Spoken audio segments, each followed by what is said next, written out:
오늘 우리가 잘 알고 있는 구절입니다. 대한민국에서 축복송으로, 대표적인 축복송으로 불려지고 있는 노래의 가사이기도 합니다. 하나님 말씀 가지고 노래 만드는 거죠. 너는 택한 족속이요 왕같은 제사장이며 거룩한 나라요 하나님의 소유가 된 백성이다. 축복입니다. 여러분, 우리는 누구입니까? 하나님 백성의 정체성, 오늘 제가 네 가지로 생각해 볼게요. 첫 번째, 우리는 택하신 족속입니다. 9절 말씀 볼까요? 9절 한 절 제가 봉독하겠습니다. 그러나 너희는 택하신 족속이요 왕같은 제사장들이요 거룩한 나라요 그의 소유가 된 백성이니. 일단 여기까지만 읽을게요. 우리는 하나님께서 택하신 사람들입니다. 참으로 감사한 일이죠. 그런데 선택이라는 거는요, 여러분, 논리로 보자면 반드시 유기를 전제로 합니다. 누군가를 선택했다는 것은 누군가는 선택하지 않았다는 겁니다. 선택받았다는 것은 선택받지 못했다는 것을 전제로만 이루어질 수 있는 상황이라는 겁니다. 이 과정에서 자기들만 선택받았다고 말한다면, 아무리 겸손하게 우리만 선택받았어요 조용하게 말한다고 할지라도 다른 사람은 버림받았어요 라고 말하는 거하고 똑같은 거라는 얘기입니다. 잘못된 선민의식입니다. 유대인들은 하나님께서 선택하시는 그 선택을 혈통적인 것으로 이해합니다. 그래서 자기들만 선택받았다고 생각했습니다. 본문을 쓰고 있는 베드로 역시 그렇게 생각했던 사람입니다. 그러나 지금 여기서 너희는 믿음의 후배들에게 택하신 족속이다 라고 말할 때 그 선택은 혈통으로서의 유대인들만 지칭하는 것이 아닙니다. 하나님께서 만드시고 예수 그리스도를 통하여 새로운 생명을 얻은 그리스도인들을 가리키고 있습니다. 그리고 이 선택은 제가 생각할 때는 누군가의 유기를 거름으로 삼는, 그러니까 누군가 버림받았다는 것이 당연한 논리적 비결로 이어지는 그런 선택이 아니라고 저는 생각합니다. 왜 이렇게 생각하냐면, 하나님께서 누군가를 선택하시고 누군가를 버리셨다면, 그리고 그게 이미 다 정해져 있다면 이제 이중 예정이거든요. 이 땅의 교회도 전도도 선교도 무가치한 것이 되기 때문입니다. 저는 우리 하나님께서 몇몇 사람들은 천국으로 이끌려고 창조하시고 몇몇 사람들은 지옥으로 보내려고 창조하셨다고 믿을 수가 없습니다. 하나님께서는 예수 그리스도를 고백하는, 예수를 그리스도로 고백하는 모든 자들을 선택하기를 원하시고 그들 모두가 구원받기를 원하신다라는 것이 제 생각이고 제가 읽은 성경책입니다. 그러니까 이 선택은 누군가 버린다는 것을 전제로 하는 그런 선택이 아니라는 겁니다. 혈통을 초월하여 예수를 그리스도로 고백하는 모든 자들을 구원하기로 작정하신 하나님, 그리고 오늘도 하나님의 사람들을 세우셔서 그들을 구원하시려고 열심을 내시는 하나님, 거기 손잡고 선교의 사명을 감당하고 있는 우리에게 주시는 말씀이기도 합니다.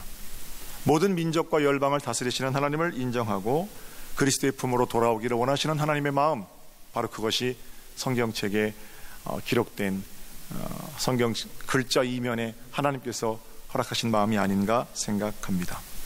모든 사람이 그리스도의 품으로 돌아오는 그 일에 저와 여러분을 파트너로 삼아 초청하십니다. 그런 차원에서 우리는 특별한 은총을 받은 사람들입니다. 하나님께서 우리를 먼저 선택하셨기 때문입니다. 우리가 잘해서가 아니죠. 주님께서 그렇게 하신 겁니다. 저는 이렇게 하나님께서 우리를 선택하셨다라고 설교하거나 묵상할 때 꼭 생각나는 동화가 있습니다.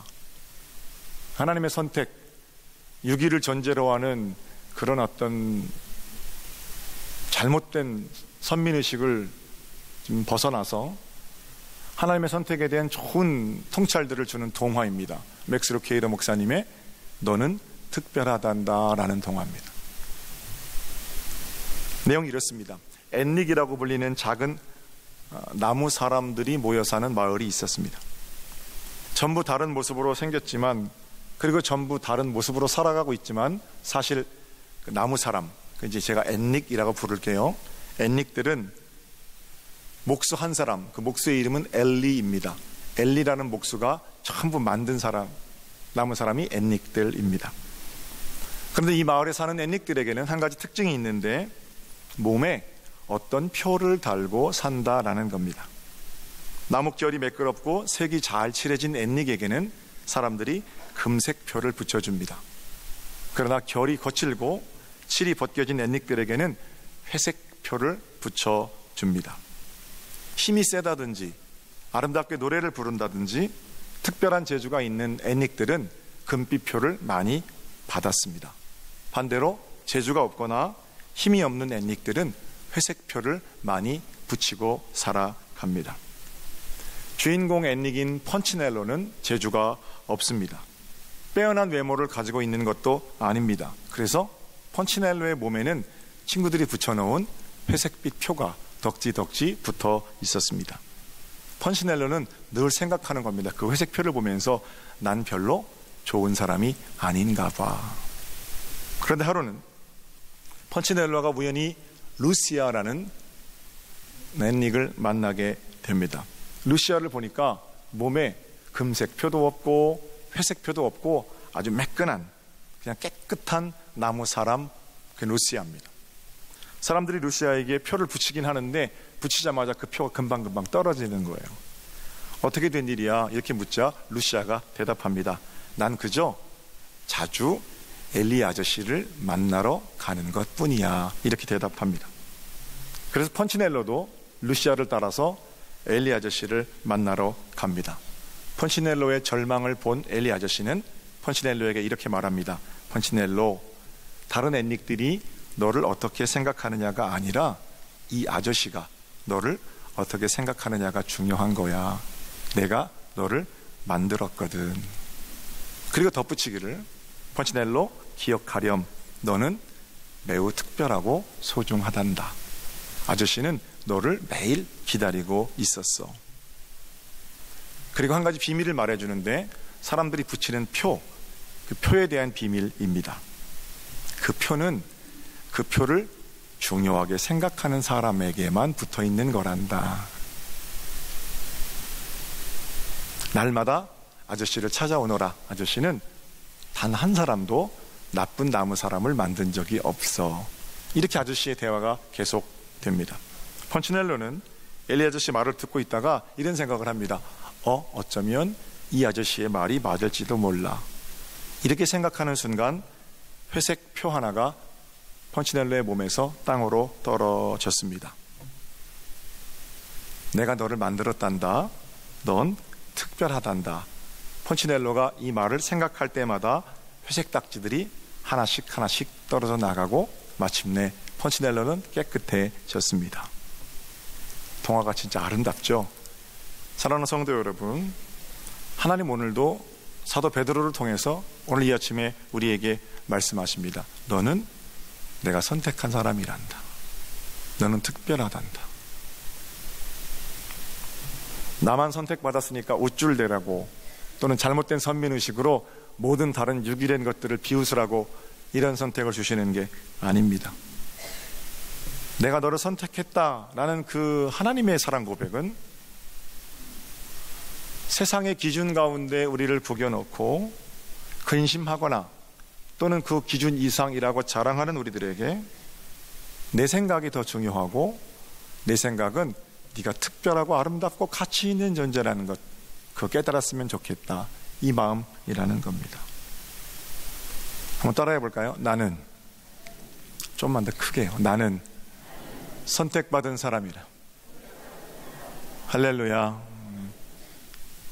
한 주간 이 기쁨 속에서 저는 우리 삶에 사람들이 붙여놓은 딱지들이 덕지덕지 우리를 더럽게 하는 것들이 다 떨어져 나가는 은혜의 역사가 있으시기를 우리 주님의 이름으로 축복합니다. 어느 누구도 하나님께서 나를 선택하셨다는 그 기쁨을 빼앗아갈 수 없는 거죠. 두 번째, 다시 9절을 보겠습니다. 하나님 백성 어떤 사람들입니까? 그러나 너희는 택하신 족속이요. 됐죠? 두 번째는 왕 같은 제사장들이요. 그럽니다.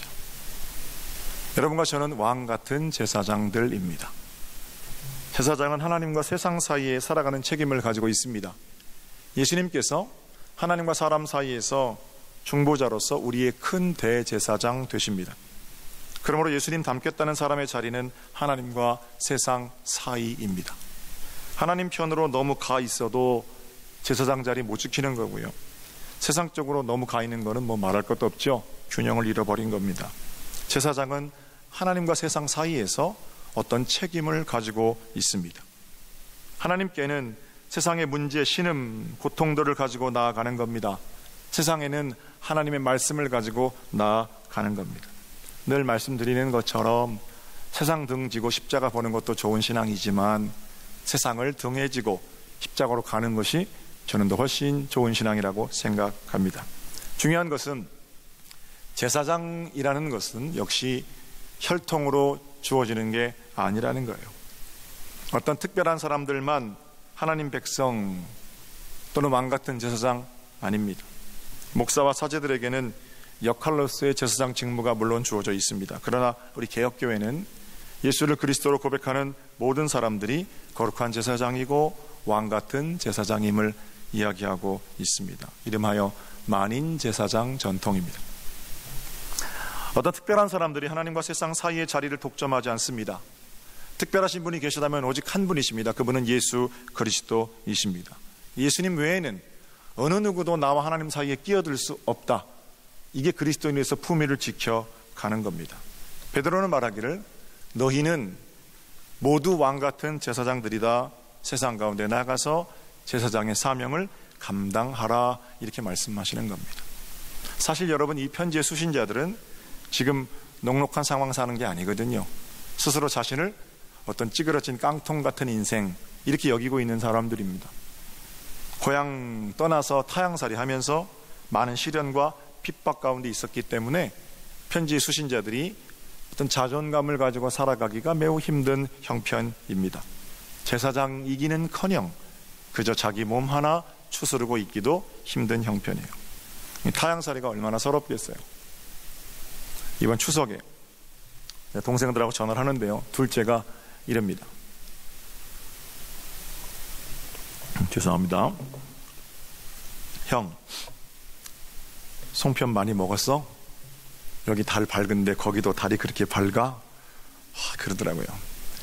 벌써 한국 떠난 지가 동생이 20년 됐습니다. 27살에 떠났으니까 반은 한국에서 살고 반은 미국에 살았어요. 인천공항에 내리는 게 편하지 않고 뉴욕공항, 뉴욕이나 JFK에 내리면 야, 이제 집에 왔구나 그런 생각이 든대요. 그만큼 미국이 편해진 미국 사람 돼 있는 그런 형편이거든요. 그런데도 보름달을 보면 서정리에서 봤던 보름달이 생각나고 같이 가족들이 모여서 송편 해먹는 거 그거 그리워지고 그런 마음이잖아요. 미국 사람들 대부분 한미적인 사람들이 많아서 차별 우리나라보다 훨씬 덜하죠. 그래도 유석인종들에게 똑같겠습니까? 여기 둘러봐도 피부 색깔 같은 사람 많지 않은데 여전히 서름들이 있겠죠. 우리나라도 외국인들에게 친절히 잘하시지만 어떤 못된 사람들은 여전히 동남아 사람들 하대하잖아요. 거기도 마찬가지죠. 타향살이에 서름을 많이 겪는다 말입니다. 자, 어쨌든 지금 베드로 편지 수신자들은 그냥 그렇게 좋은 환경에서 타향살이 하고 있는 것도 아닙니다. 남의 허드렛 일 해주면서 노예처럼 그렇게 근근히 살아갑니다. 게다가 예수를 그리스도로 고백하기 때문에 로마로부터는 핍박과 탄압이 거기도 그치질 않는 거죠. 박해를 피해서 도망왔는데 거기 더 큰 환난과 시험과 어려움을 만나게 된 겁니다. 이런 이중삼중의 고난 때문에 자기가 어떤 존재인지 잘 모릅니다. 나는 그냥 2등 국민, 3등 국민 이렇게 열등감에 젖어 사는 사람들에게 베드로가 편지하는 거예요. 아니라는 거예요. 너희 그렇게 참 핍절한 지난한 그런 인생을 살지만 너희의 본래 정체는 그게 아니라 왕같은 제사장들이라는 거예요. 그냥 제사장도 아니고 왕같은 제사장이에요. 하나님께서 세상을 복주시고 세상을 심판하시는데 너희들을 통해서 하신다. 제사장의 어떤 자존감, 거룩한 자존감을 불어넣어 주시는 겁니다. 본국 국민 눈치 보면서 핍박의 칼을 피해 박박 기어야 하는 인생이 아니라는 겁니다. 제사장, 거룩한 자존감 회복하라. 세상이 나를 통해 복을 누리게 될 거다, 그런 기대 가지라는 거예요. 기도하는 나를 통해서 이 나라가 구원받게 될 거다, 기도하는 나를 통해서 이 민족이 구원받게 될 거다, 기도하는 나를 통해서 우리 가정이 살아나게 될 거다.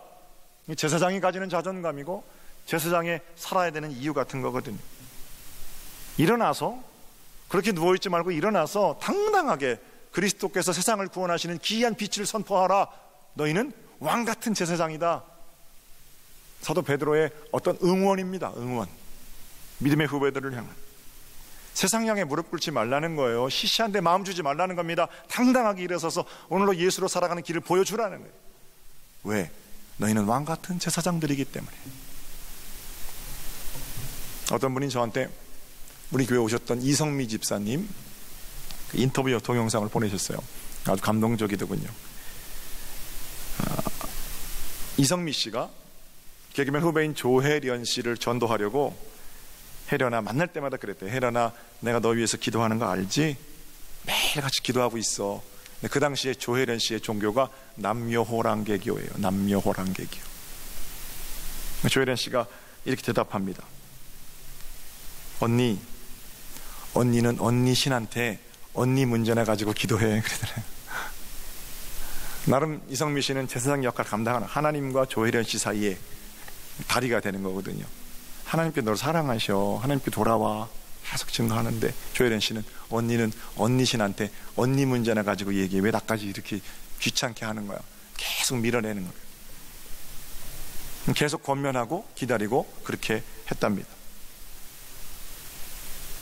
그런데 어느 날 조혜련 씨한테 전화가 와서, 언니, 나 지난주에 교회에 등록했어, 그러더래요. 그런데 이성미 집사가 가슴이 터질 것 같더랍니다. 제사장 역할 충실히 감당한 사람들이 느끼는 감동이에요. 하나님이 얼마나 그 영혼을 사랑하시는지, 하나님이 얼마나 그 영혼이 돌아오기를 원하시는지 그 마음 알겠더라는 거예요. 1인 양 한 마리 찾으려고 99마리 양 두고 가는 목자의 마음도 알겠고, 하나님께서 세상을 사랑하셔서 나를 세우시고 나를 통해서 당신의 일을 펼쳐가시려는 그 위대한 하나님의 일들도 어렴풋이 깨달아지고, 이러면서 간증을 하는데요, 제가 그 인터뷰 동영상을 보면서 왕같은 제사장이 다른 게 아니구나. 저렇게 하나님과 사람 사이에서 하나님의 귀한 말씀을 전하고 어떤 다리가 되는 일들을 하는 것이 제사장, 왕같은 제사장들이 일이로구나, 이렇게 생각해 보았습니다. 그 이후로 계속 이 집사님은 후배들이 예수님 만났으면 좋겠다는 그 마음으로 전도한다고 그래요. 그런데 서두르지 않는답니다. 물론 그 집사님 안에는 성령님께서 주시는 뜨거운 불이 있지요. 그런데 그냥 그대로 내놓으면 다 데이거나 도망간대요. 그래서 다 후배들 앞에서 나설 때는 시켜서 나선답니다.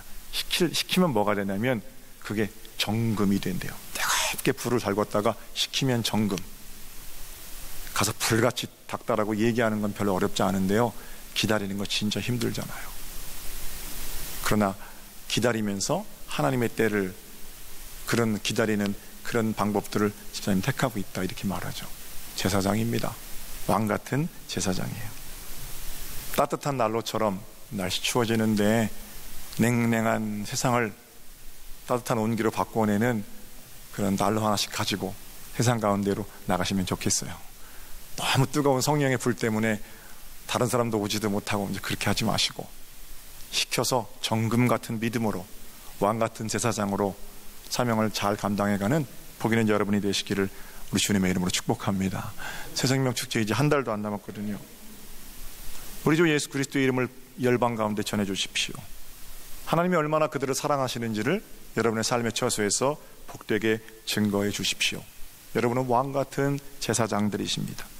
내가 꿇는 무릎을 통해서 서정리가 변화될 겁니다. 내가 중보하는 그 기도를 통해서 하나님께서 우리 가정, 우리 교회, 우리 민족을 새롭게 하실 겁니다. 저는 우리 서정교회 그리고 속한 모든 가정들이 왕같은 제사장의 가정들이 되시기를 다시 한번 주님의 이름으로 축복합니다. 자, 세 번째 구절을 다시 보겠습니다. 그러나 너희는 택하신 족속이요 왕같은 제사장들이요 거룩한 나라요. 그래. 우리는 거룩한 나라입니다. 거룩하다는 것은 카도시, 구별되었다는 겁니다. 다시 말씀드리지만 구별은 분리가 아닙니다. 완전하게 나누어져서 상관없는 것, 그게 분리지요. 그러나 구별은 함께 있을 때 뭔가 다른 겁니다. 똑같은 것 같은데 그 사람 안에는 하나님을 향한 경외가 있는 겁니다. 신앙이 깊어지는데 대개 세 가지 단계를 거치게 됩니다. 첫 번째는 믿기는 믿는데 세상과 별로 구별되지 않는 단계입니다. 믿는 사람인지 안 믿는 사람인지 도무지 알 수가 없습니다. 주일날 예배당 가끔 나와서 앉아있기는 하는데 별로 다를 게 없습니다. 분별력을 상실했든지 또는 분별력이 원래 없던 거든지 아무 데나 눕고 아무 짓이나 하고 아무 것이나 만나고 아무나 먹고 자고 뭐 그럽니다. 누군가 잘못했다고 얘기하면 그게 뭐가 문제냐? 오히려 따져 묻습니다. 거룩함이라고는 찾아볼 수 없는 그런 지경, 하나님의 능력이 나타날 수도 없고 하나님의 은혜가 흘러갈 수도 없지요. 속히 돌이켜 아버지께로 돌아와야 됩니다. 첫 번째, 그래도 신앙인은 신앙인이죠. 두 번째 단계가 있는데 믿고 변화된 단계입니다. 세상이 이전에 보던 그런 세상이 아닌 거예요. 믿고 하나님의 은혜를 체험하고 보니까 이 세상은 온갖 저주의 도시, 악의 도시, 멸망을 당할 도시, 그런 곳이라고 생각하는 겁니다.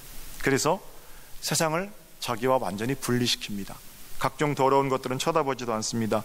문제가 생기면 교회로, 기도원으로만 달려갑니다. 세상 등지고 십자가만 바라봅니다. 이 단계는 첫 번째 단계보다는 조금 나을 수 있지요. 이런 단계를 통칭해서 금욕주의라고 그러거든요. 그러나 금욕주의는 기독교는 아니에요. 금욕적인 모습은 기독교 신앙에 많은 도움이 됩니다만 우리 주님께서는 안 먹고 굶고 미워하기보다 먹고 마시고 사랑하라, 이렇게 말씀하시는 측면이 많습니다. 기독교는 욕심을 없애는 것을 가르치지 않습니다.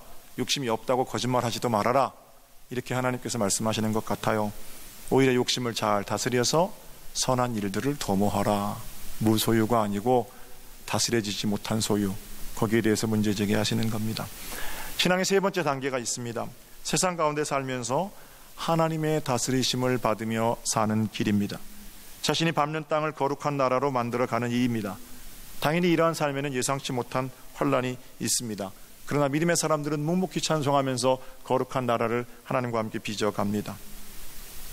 세상 속에서 세상을 변화시켜 가면서 하나님 말씀이 믿는 신령한 공동체, 거룩한 나라, 그게 교회입니다. 교회. 하나님을 사랑하고 예수를 그리스도로 고백하는 사람들의 모임, 거룩한 나라, 교회, 이게 다 한 가지죠. 저는 우리 서정교회가 이 땅에 세워진 거룩한 나라인 줄로 믿습니다. 갈등이 없기 때문에 거룩한 나라가 아니에요. 세상 모든 거룩한 나라, 세상 모든 교회에는 갈등이 있습니다. 내 마음에 완벽하게 드는 그런 교회 지구상에 어디 있습니까? 내 마음에 완벽하게 드는 목사, 멀리서 봐서 그렇죠. 가까이서 보면 흠이 얼마나 많아요. 그러나 갈등이나 문제보다 은혜가 더 크면 그 교회는 은혜로운 교회입니다. 날마다 거룩한 나라가 확장되는 것을 기쁨으로 고백하는 교회, 서정교회는 지난 100년 동안 그렇게 좋은 교회였어요. 갈등이나 문제가 없기 때문이 아니에요. 갈등이나 문제보다 늘 은혜가 더 컸기 때문에 참 좋은 교회였다라는 겁니다. 앞으로도 주님 오실 때까지 주님을 사랑하는 자들과 함께 좋은 교회로 이어져 갈 겁니다. 옆에 분하고 인사하세요. 우리 교회 거룩한 교회입니다. 우리 교회 거룩한 나라입니다. 이렇게 인사하십시오. 마지막으로 하나님 백성은 어떤 정체성을 가지고 살아가느냐, 9절입니다. 9절 다시 한번 볼게요. 너희는 택하신 족속이요 왕같은 제사장들이요 거룩한 나라요, 마지막이에요, 그의 소유가 된 백성이니. 여러분과 저는 하나님의 소유된 백성입니다. 제가 첫 번 택하신 족속 내용이 비슷하기 때문에 더 말씀드리지 않겠습니다. 언젠가 드라마를 보는데 남자와 여자가 이제 서로 밀당하잖아요. 사랑 고백하면서 이제 가슴 졸이면서 제 아들하고 보고 있는데 남자가 여자한테 고백하는 거예요. 너는 내 거야, 뭐 이렇게. 너는 내 소유야. 보다가 아들하고 오, 감동적이잖아요. 고백 안 하다가 그때 딱 고백하니까 너무너무 감동적이에요. 넌 내 거야. 사실은 사랑하는 사이에서 이것보다 더 아주 강렬한 그런 고백은 없잖아요. 넌 내 거야. 그죠? 근데 여러분, 이게 만약에 사랑하지 않는 사이라면요, 이것보다 더 심각한 건 없어요. 사랑하지 않는데 넌 내 거야. 너무 끔찍하잖아요. 지구 끝까지 쫓아와서 넌 내 거야. 얼마나 힘들어요. 하나님께서 우리에게 넌 내 거야, 너 내 소유다 그러시는데, 그게 감동이 되려면 하나님과 내가 사랑해야 되는 거예요. 그게 끔찍하는 건요, 사랑하지도 않는데 계속 나에게 오셔서 넌 내 거야, 내가 너 사랑해. 끔찍한 거예요. 사랑에 문제가 생긴 겁니다. 그러면 하나님께서 나를 사랑하시는 사랑에는 문제가 없잖아요. 시원으로부터 종국에 이르기까지, 창세 전부터 마지막 그 이후에라도 하나님 나를 사랑하시는 사랑에는 변함이 없으시거든요. 하나님 사랑에는 문제가 없어요. 근데 왜 그 말이 끔찍한 거예요? 내 사랑에 문제가 생겼기 때문에 그래요. 그러나 내가 하나님을 뜨겁게 사랑하면, 그저 유한하지만 사랑해보려고 나서면 뭐가 좋아진다고요? 넌 내 거야. 그 말이 너무 달콤한 겁니다. 내가 널 택했다, 넌 나의 소유된 백성이다, 그 말이 감동인 거예요. 그 말 때문에 자다가도 벌떡 일어나는 거예요. 내가 하나님 거라는데, 하나님 나를 소유하셨다는데 그 말이 감동이 될 땐 내가 뜨겁게 하나님을 사랑하고 있는 순간에 그 말이 감동이 되는 겁니다. 오늘 이 아침도 주님께서 내가 너를 택했다, 너는 내 거다, 이렇게 말씀하십니다. 사랑하는 성도 여러분, 힘들고 어려운 상황을 만나셨습니까? 베드로의 편지처럼 거룩한 자존감을 잊지 마십시오. 택하신 족속, 왕같은 제사장, 거룩한 나라, 하나님의 소유된 백성임을 잊지 않고, 이번 한 주간도 여러분이 밟는 땅을 하나님의 나라로 만들어가는 복 있는 삶의 승리가 여러분들의 것이 되시기를 우리 주님의 이름으로 축복합니다.